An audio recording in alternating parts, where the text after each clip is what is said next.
This video is sponsored by Heroes of History. A couple of months ago, my good friend JK Leeds convinced me to play the Scorched contract mod for Dark Souls 1, and it blew my mind, making me want to play all sorts of mods for these games to see what the community had come up with. Unfortunately, there is not a Scorched contract style mod for Dark Souls 2 or 3, but a few of you recommended I try the Cinders mod, and if you read the title, you could probably guess what today's video is over. That's right, today I take on Dark Souls 3 Cinders. Will this run go up in smoke or come down in a blazing glory? Before we start though, if this is the kind of content you want to see, make sure to let me know by hitting that subscribe button. There are hundreds and hundreds of mods out there, and I'd love to dive deeper into them. Speaking of community though, wouldn't it be awesome if there was a game that allowed you to build your own little community, complete with awesome historical and mythological characters? Sound neat and oddly specific? Well boy howdy do I have the game for you. Introducing Heroes of History, strategic city builder where you can also collect all sorts of cool heroes from both legend and reality. Now listen guys, I'll be honest, I don't level intelligence IRL, I haven't read a book in like 10 years, so when I heard that this game was one of them there strategy style games, I was scared. But I downloaded it and had an absolute blast. Genuinely, I really enjoyed it. This game does an extremely good job of teaching you how to play, how you should focus your resources, and importantly for me, let you go at your own pace. I never feel rushed to do anything. I can play for 5 minutes or 5 hours. The only thing I had to worry about was putting the game down to make a video, but if you're watching this, I did it. And don't even get me started on the heroes. I loved watching these different figures interact with each other because where else would you see Cleopatra and Einstein talking? And no, please don't send me your Cleopatra x Einstein fanfics, I have more Heroes of History to play.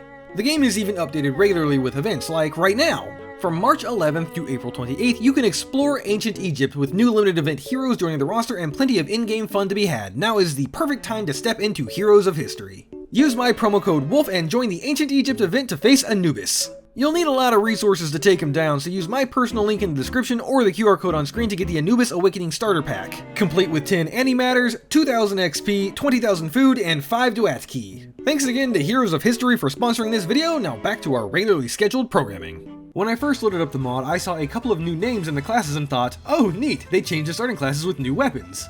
No, they just added like 50 new classes. Like, I was kind of overwhelmed honestly, but in a good way. At first I wasn't sure which one to pick, but then I found the one with the gun. Locked in a cell on start? More proof that Dark Souls 3 is just Dark Souls 1 but faster. At this point I'm able to configure my journey. There are several options. Standard I believe would just be the mod, but all the others have something special about them. I did think about just doing standard because, well, baseline experience, but I actually went with Wanderer. Its special characteristics are that I cannot reinforce my weapons, shields, or catalysts. Additionally, each boss grants a permanent boost to baseline damage and every boss grants a permanent and unique boon. Why yes, I'm just coming off the Scorched contract mod, why do you ask? Really, I was hoping for challenge mixed with the creativity of whatever the mod author came up with for these boons. Lastly, I was able to pick a starting location, but I decided here is fine. With my journey and origin point selected, I step into the world. Oh, this weapon is straight up just a beast cutter, that's sick. If I had realized that, I would have made my character look like Ninja, but it's too late. So, the cemetery seems to be normal, barring a couple of pickups. Oh, also the fact that this side of Gundyr's arena is locked by a gate. Since I don't see a switch around here, I might as well just head into Firelink, where there's like a dozen new NPCs. Alchemist GG, Magnum Ursus, the fucking Capra Demon, a rat. Yeah, there's a lot going on. I didn't realize how much of a change this was going to be. I kind of expected some new weapons, new moves on bosses, maybe a couple of new enemies. No, I'm pretty much playing a whole different game at this point. Like, look at this. Conjure Hollow? I can finally live out playing Pokemon in Dark Souls. I wanted to show off all the stuff as much as I could, but to be honest, there's just too much to show off, really. I'll just stick to my Bloodborne at home build for now. I was wondering if they left the tree skip in, but no need to, as this door to the tower is just removed. Up top I find the Swordmaster. He did not know what hit him. The Silver Serpent Ring is replaced with some armor, and that's fine. And another chest has the Focusing Ring, which will let me regen FP if I stand still. Also a switch, which I'm guessing is for Gundyr's Gate. Well, sure enough, that gate is open, so I step through the fog wall, ready to fight. Corrupted Gundyr? That's, new? Well, it's still only Gundyr, right? Oh, he takes very little damage, okay. And he can deal out a lot. Maybe Gundyr isn't the intended first boss. Didn't stop me from running it back 6 or 7 times until I won. Best thing about this fight though is that they changed his name so I don't have to try to pronounce it anymore. Anyway, after the victory I am awarded a tomb and a boon. The tomb is just used to retry the boss, but the boon is what I'm really interested in. In this case, increase damage by 1% and boost curse resistance by 25%. Interesting, not sure why he was curse resistance, but hey. I then dump all of my souls into Vigor because at this point I had no idea what build I was going to go for, though starting with 24 strength, I'll probably just roll with that. What are those glowing orbs? Oh, there's an item there, but I can't get to it from the other side.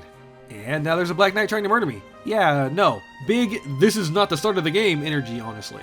After a solid 2 minutes of circle backstabbing and partial parrying, I dispatch the knight and walk on thin air to retrieve the bewitched alone sword.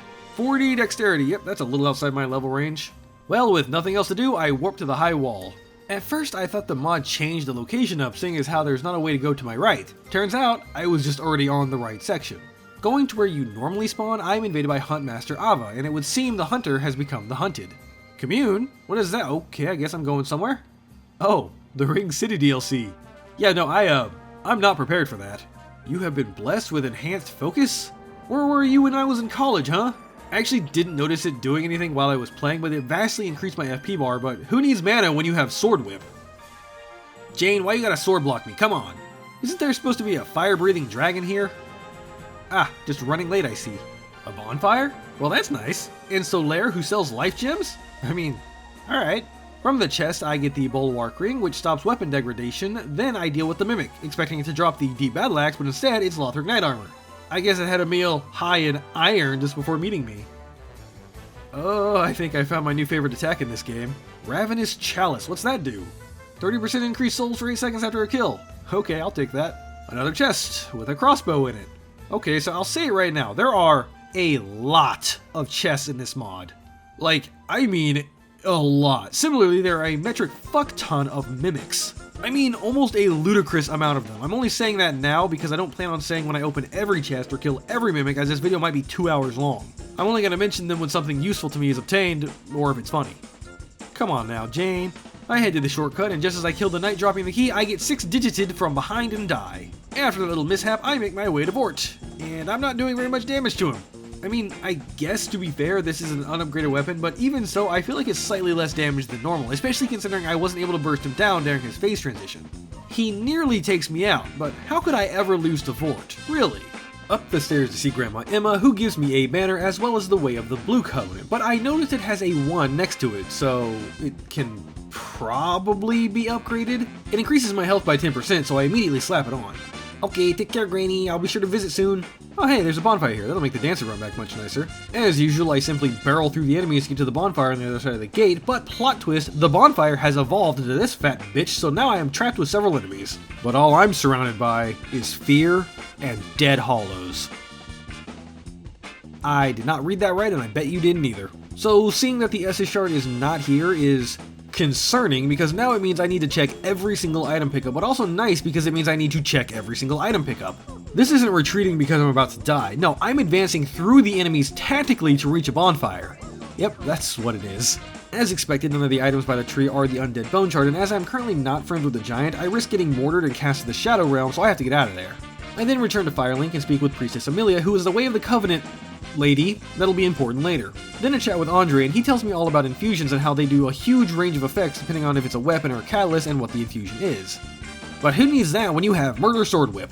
Back in the Undead Settlement, I sprint past all the enemies to make my way towards the tower, only to realize I don't want the enemies to actually aggro Sigurd, so I turn and make a stand. Fortunately, I've got the better gaming chair. Downstairs, a convenient bonfire, and another NPC. He tells me he lost his smith box and that the thieves ran off towards the castle. He also sells exotic weaponry, which is just the Bloodborne. No! God! There are 2 chests here, neither are mimics, but both are booby-trapped and spawn dogs, so that's cool. Not gonna stop me from opening every chest I see though. Also, this weapon has amazing crowd control. I picked the best class. Up top, make peace with the giant, then piss off the demon from miles away. Honestly, how did he see me? I thought you were stronger. No, actually, I'd assumed that the mod made a modification to this demon, but it didn't seem so. Also, I can't talk to Sigurd. Is he mad at me for rushing the demon? Probably just a bug, but I like that headcanon. I came this way for rings, but surprise, there are no rings. Instead, I got a divine blessing, some lightning urns, and another mimic. At this point, I go and free Cornix, just to be nice, I suppose, then backtrack a bit to grab Loretta's bone, because I had assumed Grey Rat was the one that stole the smith box. I free him and tell him that his wife is dead, or whatever, and he never mentions the smith box. Benji also says it's still missing, so I guess it wasn't Grey Rat. Oh, this really is We Have Bloodborne at Home, isn't it? Well, with nothing left to do, I return to the Undead Settlement to face the curse-rotted Greatwood, where I bring my lacerated sword whip down on his balls. Jane, could you please insert a gif from, like, I don't know, Shrek? One that would accurately represent what one would feel to have their nuts pop like grapes by a redheaded woman with a sword. As you'd expect, the fight's pretty easy and the boss goes down after only a couple of minutes. This time I get +1 damage and plus 10% max health. Okay, I'll take that. I decided that I would put most of my souls into strength to eke out more damage and some into health to eke out more not being murdered. There is a Black Knight chilling on the Road of Sacrifices who I promptly ignore, then I get a reminder that Dark Souls 2 exists. Really, you had to bring the Forlorn over. After he's dealt with, I run to this bonfire, but there's no bonfire, instead it's another goddamn mimic. Orbeck then tells me that he won't be my friend, and that's fine, I didn't want to learn your stupid sorceries anyway, dummy face. Crystal Sage time. Yeah, I don't think this is going to be a problem. This was actually one of the longer Sage fights I've had, but I mean, it's Crystal Sage, come on. Plus 1% damage and plus 10% FP. Okay, so I'm just going to reiterate it that every boon gives a plus 1% increase in damage. That was probably done for balancing purposes, I'm not sure, but from here on out, I'm only going to read the second effect of each boon. Anyway, there was no bonfire after Sage or that weird halfway one, so I just sprinted to the cathedral like normal. This, however, was a mistake, as now there is one of those maggot enemies and 4 men wanting to show me their firebomb collection. Somehow though, despite the odds, I managed to make it inside without perishing. I then used the Forge Items menu, which is just a traveling merchant in disguise, to trade a few hundred souls for Homeward Bones. Outside, I make another miscalculation when I attempt to clear these men away from the Estus Shard. I hit them all, but didn't kill any of them and then got pounced by a maggot enemy in response. Fun fact, it wasn't even an Estus Shard. I explored the graveyard a bit because Benji said he was looking for a tormented soul, but I didn't find anything, so I push onward. Oh, you're new? Taunt, huh? Okay, I should have expected that to aggro him. So this is the Cathedral Guardian. As far as I can tell, it's just the Dragon Slayer armor, but he likes to rely on his shield more and leaves those holy exploding balls when he swings his hammer. But as you can imagine, he hits really hard and takes me down on my first try. There's actually a bonfire in this room that I'm running by, but I didn't notice it the last time. However, I did notice that I didn't get attacked by a thrall, which prompted me to turn around moments later and save myself the run back. This was much needed as the Cathedral Guardian proceeded to feed me my own teeth for a few more attempts. I am not doing very much damage to this man, and again, I'm not sure if it's supposed to mean I should come back later, or if that's just the way the mod is. A pretty persistent theme throughout the whole playthrough, honestly. But I persevere, and the Cathedral Guardian falls, plus 5% shield stability. That's fine, I guess. Outside the shortcut door, I noticed a chest in a corner, excuse me, a mimic, and this one is important because he dropped an undead bone shard. Then at this point, I run through the cathedral just so I can unlock the other shortcut, then I make a mistake. I talk to Gael. Why is that a mistake, you ask? I mean, normally he just takes you to the DLC, right? And you can just choose to warp back. Well, this time, he warped me to my desktop. But this wasn't any regular crash, it was like advanced crash. I could not load the game again. I mean, okay, I could load it, but hitting continue? Crash. Fortunately, if you want to use that word, this is a known issue that apparently has persisted for years. To fix it, I just had to download more mod stuff, get a file, copy and paste some information, and run it. Yeah, I had to, mod the mod for it to work. Regardless, I wasn't actually going to do the painted world yet anyway, I just wanted Gael to shut up, so I warped back.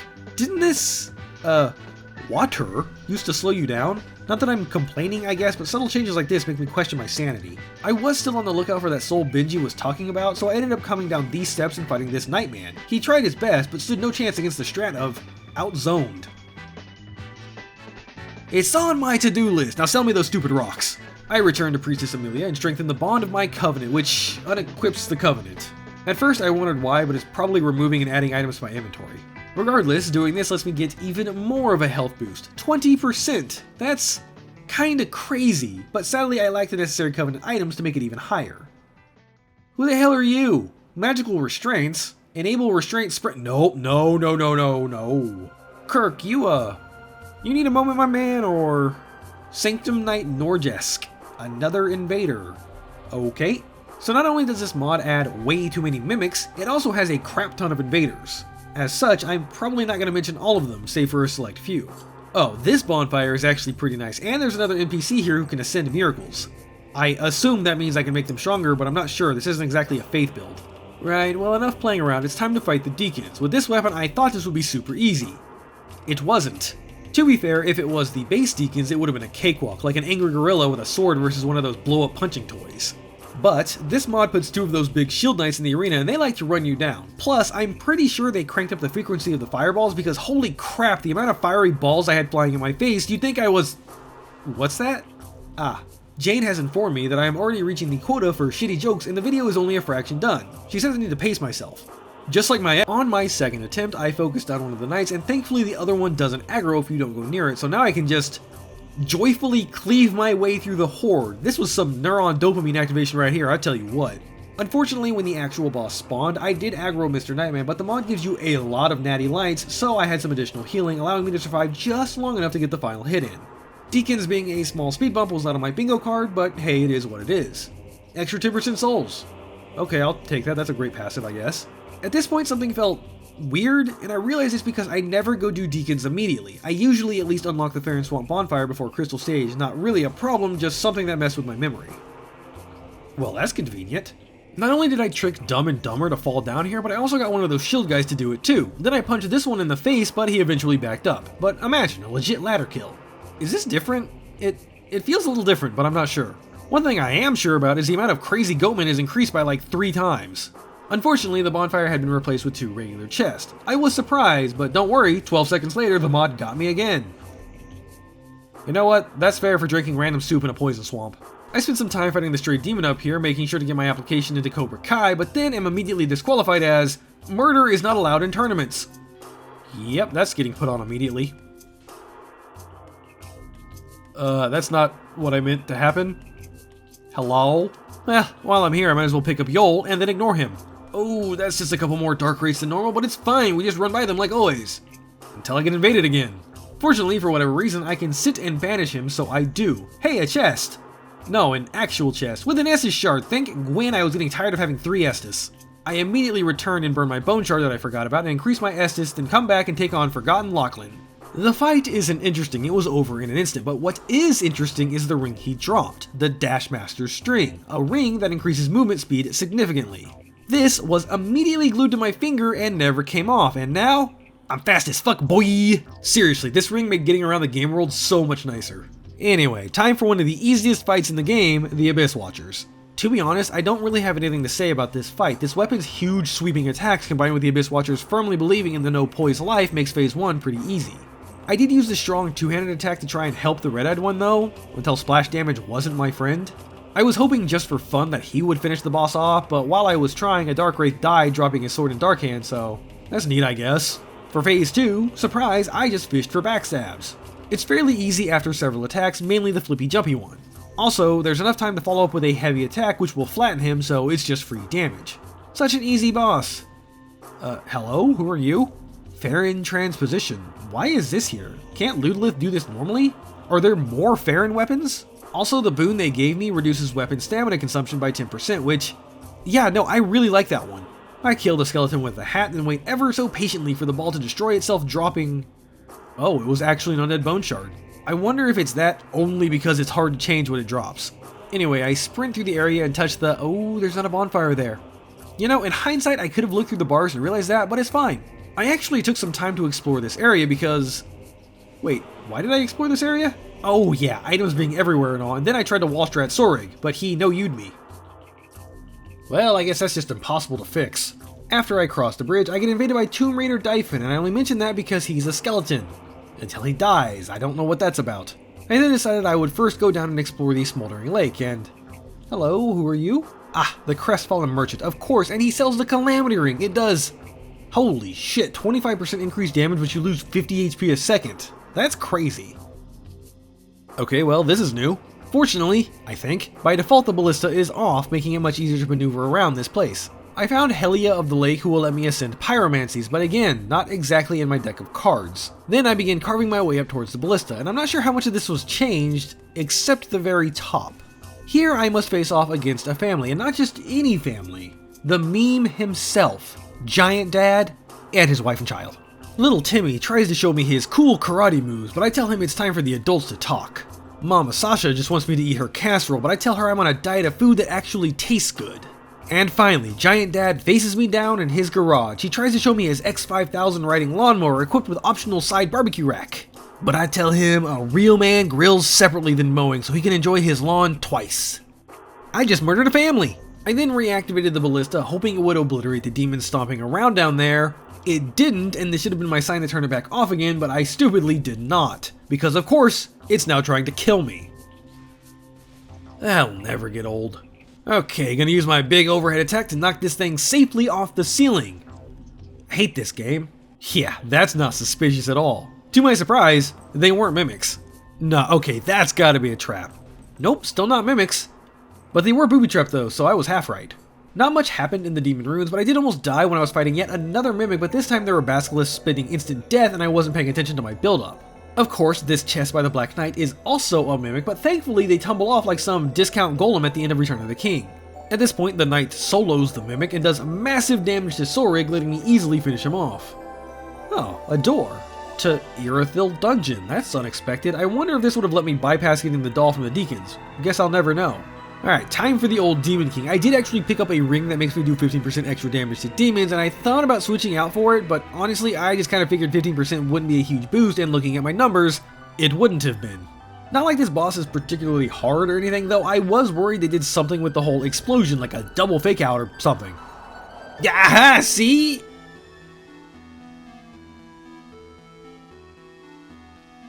Oh, he immediately went back into his down state.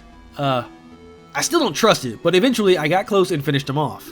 Boost damage against demons by 10%. That would have been nice literally 5 minutes ago, but okay. Man, the run back to Wolnir sucks without a midway bonfire. God damn it. So Wolnir, I believe, is exactly the same, except his bracelets are made out of reinforced steel.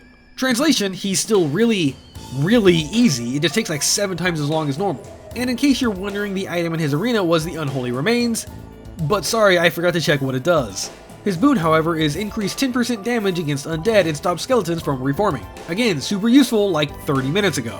I sprint as fast as I can through Irithyll until I get to the church. Honestly, I was afraid the bonfire would have been moved and I was about to get swarmed by like 30 enemies, but that didn't happen and it was fine.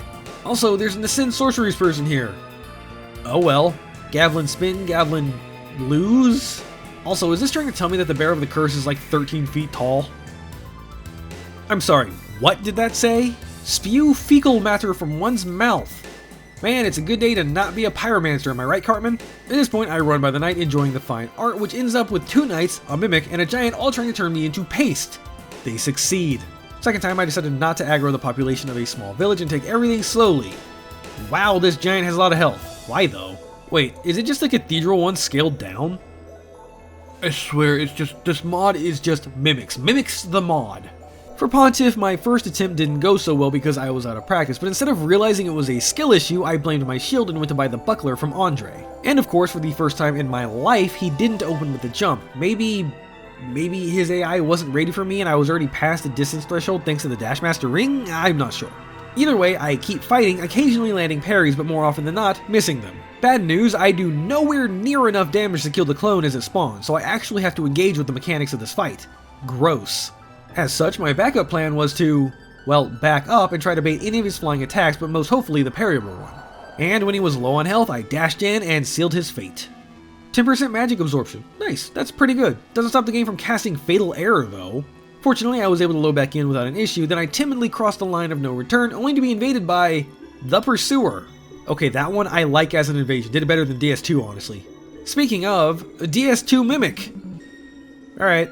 At least this one up here had the decency to give me an Estus shard. Well, I don't remember that. Could the archers always hit you from here? I thought maybe there would be something different down here, but nope, just monster dogs and death. I feel like the great arrows fly faster than usual, but maybe I just haven't been through this game in so long. One thing that I am pretty sure has changed is this big sentinel, but the more things change, the more they stay the same. Ah, invisible wall cheese, my beloved. Before proceeding into, hey guys, remember this from Dark Souls? The Zone, I descend the nearby tower and do you know what I find? Another goddamn mimic! I love this place, but also hate it, only because I've done that god-awful farm not once, but twice in my life, and that's like 7 times too many. On either side of the Great Stairs are more of those sentinels, no door cheese this time, but they are just reskinned Dragon Slayer armors, so it's fine. Which means it's time for Aldrich, Devourer of Gods. This fight is pretty easy, especially with a weapon like this that has such insane range. Sure, I don't do a lot of damage, but I mean, it's Aldrich. What's he gonna do, slow me to death? His boon gives me a 10% damage boost for 5 seconds after killing an enemy. Not useful for most boss fights, but in clearing the way, sure, I'll take it. If they were gonna copy Anarlanda, why didn't they include the best part about it? Also, what are these statues? Face the remnants of Lordran? Oh, this is not gonna go good. Ah, it's the 4 Knights of Gwyn! So more nostalgia bait. I'm joking, this is actually a pretty neat little fight. Back to back to back to back is a little rough, but still, it's fun. The first one up is Hawkeye Jeff, but without his bow, all he can do is stomp around. It's pretty easy to just walk around him in big circles, especially because I have such a long-range weapon. Next is Artorias, and in my opinion, he is the hardest of the four. He did actually manage to kill me once because he hits like a truck, especially the Abyss-infused attacks. And yes, if you die at any point, you have to start over. As far as I can tell, it's the Soul of Cinder's moveset? Gwyn's moveset? A combination? I'm not sure, honestly. When playing, I thought it was just Artorias, but watching it back, it's like an amalgamation. It mostly looks like the Soul of Cinder Phase 2, so Gwyn. Either way, it felt familiar enough for me to get through it on my second attempt. The third knight up is Karen, who I was worried about because I thought they would be more like an NPC fight, which I'm notoriously bad at. I'm no longer worried. I'm sure she has some cool, tough moveset, but Backup and Pancake worked well enough for me.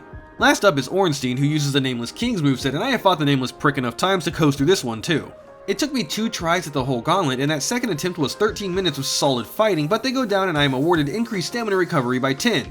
Whatever that magic number means. And with that, it's time to dive into the dungeons. I got invaded by Fester the Jester, and knowing how jailers work, I decided to wait for the summon to come to me, but it never did, which means it's either A, really stupid, or B, setting up some kind of trap. It ended up being B. As I ran into the corner, I noticed something out of place, which was the invader, who I swiftly dealt with. Immediately after, Jailer Eileen invades. Guys, please.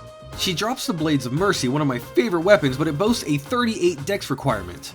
At least now I know what I'm going to start putting my levels in. Whoa, Jane, blur that. This is a family-friendly show. Unfortunately, I accidentally woke up the giant and he decided to cast me into the abyss, and I swear I died equal times to gravity as I did everything else in this run. Second time I got here, it was fine. I didn't wake him up and I just snuck on by. I then free Carla because I'm not a monster and take out some overgrown lizards that can shoot laser beams because why not? They added a bonfire down here? That's kinda nice. Also Boss, the Fair Maiden and the Fallen Protector, clearly just Phase 2 twin princes, and I don't mean that in a bad way, I'm just stating the obvious. There's supposed to be a callback to Saint Asteria and Garl Finland, and like, could you imagine if this is how the fight went in Demon Souls? Would have been way more chaotic, especially in that arena. Anyway, if you're familiar with the Twin Princess fight, it's pretty much just their second phase, except in a light poison pool and some slight changes to the magic attacks. Also, the boss really liked this nothing personal kid invisible drop from behind attack. They did it a lot, and I'm not sure if that's something I did to make their AI behave that way or what. Thankfully, it's pretty punishable, so I don't mind it all too much. The Twin Princes are actually one of my favorite fights in the whole game, so this one was a lot of fun. When they go down, I am granted a 10% increase in damage against abyssal enemies, which might be helpful. For the first time in years, I clear out all these hand monstrosities, which are definitely not cute. No, I'm not baiting one specific commenter, I don't know what you mean by that. Do you know what my reward for clearing these things out were? The chance to fight an invader, and no less than 4 fucking mimics! Why? Why does this mod love its mimics? What? Is it easier than putting it in an actual chest? I don't understand. At this point, I started leveling dexterity because my strength had already hit 40, so you know, just why not, honestly. Kawaii kunai? Yeah, that one isn't surprising, but to be fair, I think at least one of these in base game is also a mimic, so I'll let it slide. Time for Yorm, and earlier I had picked up a different sword that had the Stormcaller ability, so I wanted to try it out. Okay, well that sucks, Storm Ruler it is. Okay, Storm Ruler also kinda sucks. Good change, make Yorm take longer. I'm choking, but they did actually change him a little bit. In Phase 2, he now leaves lingering explosions on his attacks, which is hot. I'm not sure if you could always do this, but if you target his head and land the Wind Blast, it's a guaranteed stagger for a riposte, which helps speed up the fight.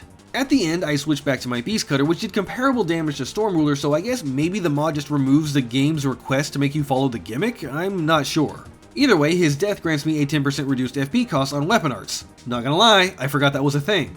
Also, I wasn't warped out of here. Normally when you take down 3 of the lords, you get warped to Emma, but I guess the mod removed that because it expects you to know where to go. When I did warp to the bonfire near Emma, I spawned with a new animation, which made me think I had invaded an NPC or something, but that didn't happen. I guess it's just a consequence of modding in a bonfire, I'm not sure.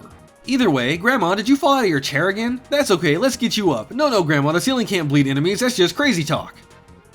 Okay, Grandma, I take it back. Dancer is easy.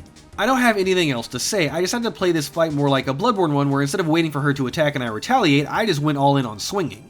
When she entered Phase 2, I took the chance for free damage to do 2 weapon arts, which in this case are just spin to win with a follow-up spin. It did pretty good damage, but more importantly staggered her out of doing her own Whirlwind of Death attack. And just a few seconds later, I outranged her, bringing our Dance of Death to an end.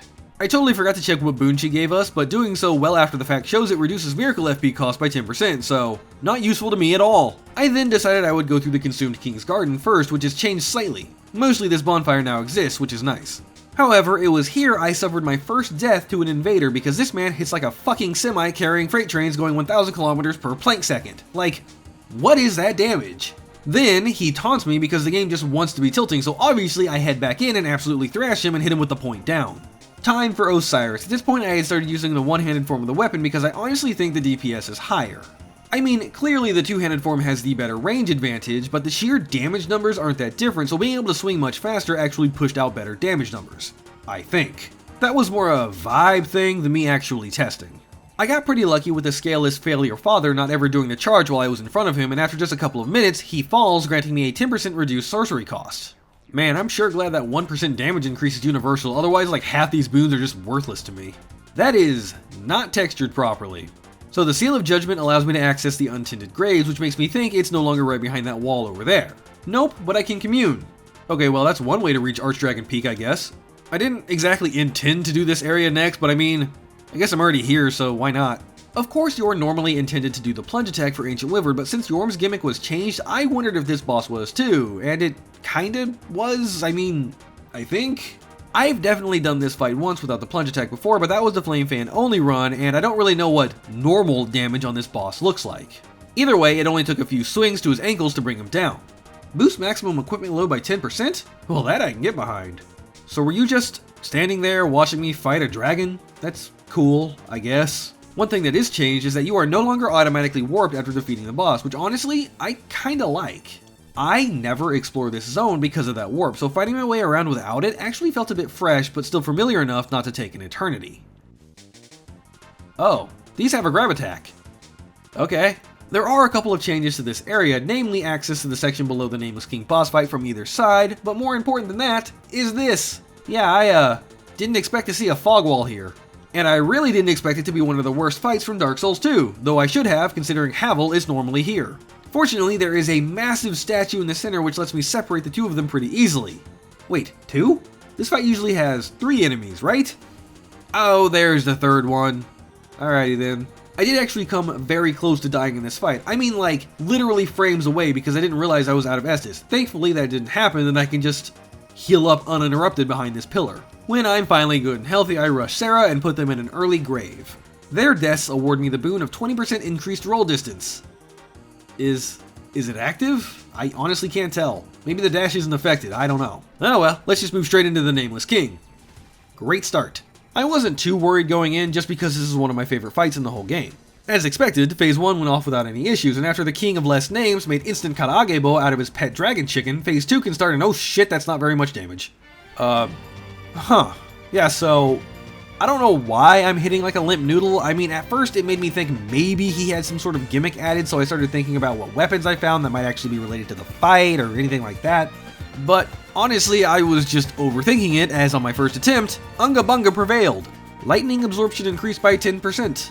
Well, that will help with Soul of Cinder second phase at least. At this point, I had done most of the base game, but one boss still missing was Champion Gundyr, and I wasn't sure where to find him. Though I did figure that Black Knight area near regular Gundyr would be a good bet, as I never actually fully explored it. I'm sorry, a frying pan? As Mother always said, I'll use my trusty frying pan as a drying pan. Did your mom make some delicious jelly-filled donuts too? A lot, Jane, and they're all cool people too. Gesticulate? That word apparently did not mean what I thought it meant. So, I didn't find Champion Gundyr or his stupid graves back here, but what I did find was far worse. The absolute hardest boss in the whole mod, the Marauder. So the good news is it's just Soul of Cinder with a couple of tweaks. The bad news is he has so much health, just so much health. See this failed attempt? This was 11 minutes into the whole fight and I was still like 6 or 7 hits away from winning. It was ridiculous. It only took me 3 tries and the winning attempt was only 9 minutes, but this felt like such a slog. Like, I didn't feel challenged and pushed to my limits, I felt like I was just flicking pebbles at a T-Rex, like, eventually the thing will die of boredom, and that's what happened. He just said, hey man, I'm tired of swinging, so you win buddy, good job, and boned back to his own world or something. Also, I ended up using some Divine Blessings, which I never do. The reason though is that this mod just drops them like candy. I had like 32 or so by the time the playthrough was done. Anyway, the Marauder's boon boosts poise by 25%, which, we need to talk about that, just have to find a good target first. I then proceeded into the castle and found the smith box. Sweet! I'm kinda surprised nothing jumped out at me considering Benji said it was stolen, but that's fine. Just let me heal, please! I know I'm supposed to go around, but I couldn't resist trying when I saw that the dragon was late. Oh, a new custom boss and an item that explains how to fight said boss. Apparently, it will go through cycles and take increased damage from various sources depending on what color it is. Okay, well the only source of damage I have is laceration, so that's fun. Before that though, I wanted to explore a little more and got invaded by demonetization Sharon. What, Jane? I wasn't gonna say anything. Have some faith in me. Then the pursuer shows up and promptly dies, and I light this toe jam on fire. Yeah, I forgot those things explode. Alright, Benji, take your smith box. Now, what do you set? Time to introduce Lothric to democracy. So, it looks like I have infinite ammo as long as I have the stamina to fire it, which I do. Unfortunately, it's heavy and makes me fat roll instead of dash, so soon, my precious, soon. Alright, let's take on that boss from earlier, the Twisted Knight. Basically, it's Lothric in appearance, but jumps around like one of those hooded skeletons in the catacombs, but like slower and more floaty? I don't know what this is, but it does shift color every few seconds. When it's weak to physical, I'm doing like 150 more damage than otherwise, so that isn't a big help to me, but okay. This took 7 minutes of just circling him, but he goes down on the first try and he awards me 10% increased stamina. Okay, I mean more swing is more gooder. I've been invaded by a shit-flinging smo named Tiny. Is this a meme? I'm not up with the culture. Dragon Slayer armor, old friend, I've already fought like 3 of you, so let's get this over with. It's slower going than normal, so I really have to pay attention to the dragons outside of the arena, but at this point I'm starting to feel like I'm the boss with my absolutely gargantuan health bar. It still takes some time considering I'm unupgraded, minus the boon boost, but eventually the Dragon Slayer armor has slayed his own armor of dragons, but I was the dragon that slayed the armor of the Slayer who was wearing the dragon armor. 10% physical damage absorption. I mean, that's straight just a useful boost no matter what. Okay. There's a merchant here, and he sells things. The crown I'm wearing says I can see the illusions in the Grand Archives, but when I took it off he didn't disappear, so I don't know. Either way, I now finally have enough dex for the Blades of Mercy. Yep, those are the Blades of Mercy, alright. They seem to be pretty strong just because of their speed, but honestly I can't really tell because the damage of my other weapon is also pretty good. Maybe it's a sign that Bloodborne is just superior to Dark Souls 3. I proceed up the archives and manage to kill the Crystal Sage before they teleport, which is awesome, no more spells from across the map. What's not awesome is being one-shot. Yeah, I don't know what that attack is, but remind me to never get hit by it again. These guys have good defense, but I must remember my training. Dark Souls 3 is just fast Dark Souls 1. Is that the Mirror Knight? Well, that ought to be fun, but I'm gonna be smart and clear out the caster before fighting him. Segues are hard. So, Mirror Knight, or should I say, Dragon Slayer armor. Oh no, he actually has the whole Mirror Knight summon thing. Okay, good, that's pretty cool. I guess now is as good a time as any to talk about the poise situation. So, the mod changed it to work? Question mark? I mean, it's there, but it basically turns every NPC fight into an actual slapfest. Just mash R1 and whoever outlasts wins. This isn't even the worst example of it happening, but it was around the time I actually noticed it. Anyway, as for the actual boss, like I said, this is just Dragon Slayer armor, is just the Sentinels, is just the dude from in front of the cathedral. Before long, the Knight of Mirrors has his life reflection shattered into 7 years of bad luck, or something. I don't know, I'm losing my mind at this point. His boon grants 20% increase to fire, magic, lightning, and dark defense, so that's actually like substantial. 20% is a lot, and it's 4 different things. Since when was this game a bullet hell? Oh, that's how it's gonna be. Okay. Yeah, that's right. Sit down, boy. Why am I popping off against NPC invaders? Vord's here, but he just kinda gave up. I noticed a few enemies do this throughout the mod. They have their AI, but I think just like their pathing breaks or something, I'm not really sure. Also, Dancer. She functions normally.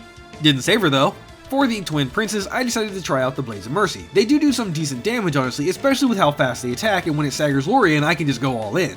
For phase 2, I switched back to the Beast Cutter because I assumed it would be easier to hit Lothric when he's on Lorien's back, but honestly, it didn't really feel that way. A lot of the swings I thought would hit both of them, just didn't. Not that that's really an issue, at this point my defense and health are just so high, who cares? In fact, I was so unafraid of the damage, I just let Lothric Wrath of Gods me point blank for the extra couple of hits I could get in. And in just a couple of short minutes, the final Lord of Cinder has fallen. They grant me a 2% chance to shatter enemies with every attack. I don't know what that means. I leveled up Vitality a couple of times to try and use the cannon, or rather try to fast roll with the cannon and set all of the lords upon their throne. Now I am able to access the Kiln of the First Flame, but we aren't done yet. Time to officially enter the painted world of Ariandel. I'm not super familiar with this area, honestly. One of the lesser known things about me is that I finished this game a total of like 10 times or so. And in all those playthroughs, I usually just sprint through the DLCs to get to the bosses. Which, I mean, to be fair, is how I play the base game too. But my point is I'm not sure what is different. Okay, I'm sure of one thing that's different. I'm not sure if that was a glitch or what, but instead of risking it, I just took the slightly less interesting path. Alright, game crash, death from unintentional fall damage, and elastic wooden boards. This DLC is wild. Something something obligatory sexy voice joke. I make my way to the bottom of the ice canyon totally on my first try. No, really, no skill issues here, then touch the bonfire just so I can warp. For whatever reason, I decided I wanted to open up the free day fight before Gravetender, so I run through the township, which is really easy thanks to the Dashmaster string. And as I arrive, I have just enough souls to level Vit again, and without the buckler equipped, I can dash with the cannon, so it's time to try this baby out. Damage is okay. I'm more interested in that knockdown property though. I'm not sure if it works on all humanoid enemies, or these things just have low poise or something.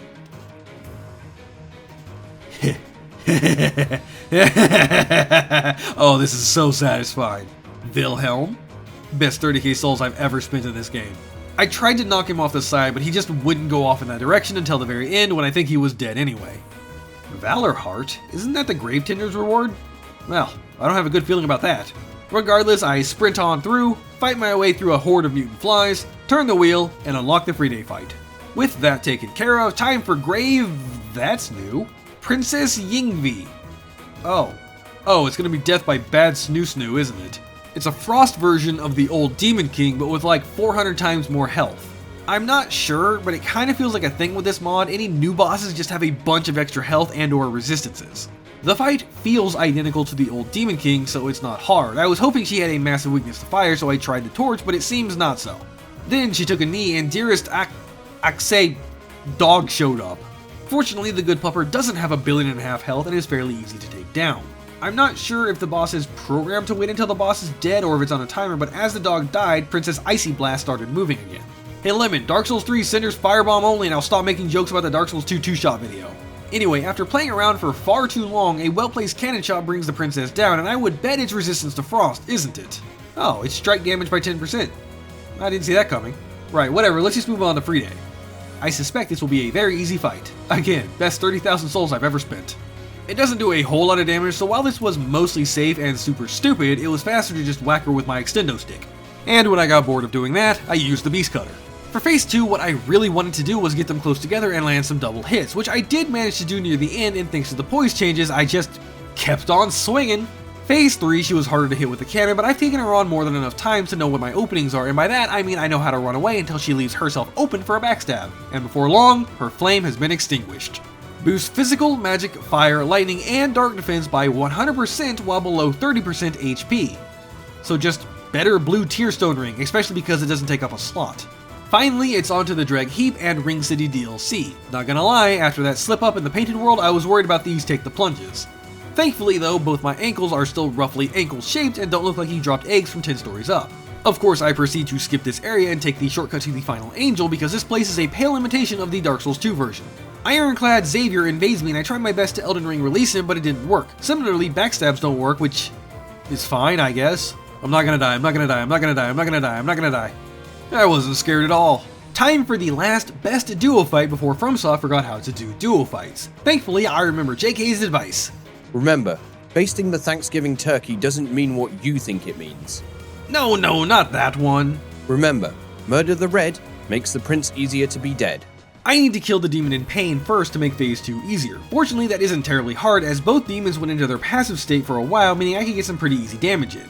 By the time the demon from below had come alive again, it was too late. When it was time for the demon prince, I was able to stick to him like shit to a blanket, and when he was firing his laser, I was in a prime position to just slash until I ran out of stamina. Thankfully, I broke his posture right before he leapt away for some extra damage. Aside from his massive health pool, this fight honestly isn't that difficult.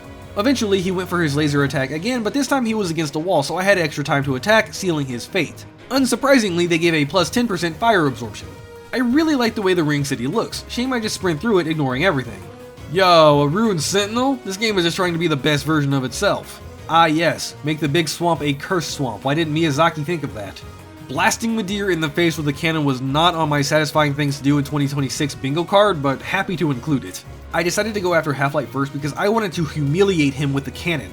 Good, yes. Also, can we talk about how fast that heal is? That was nearly an instant cast. I mean, not like it saved him though, and he awarded me increased HP recovery by 10%?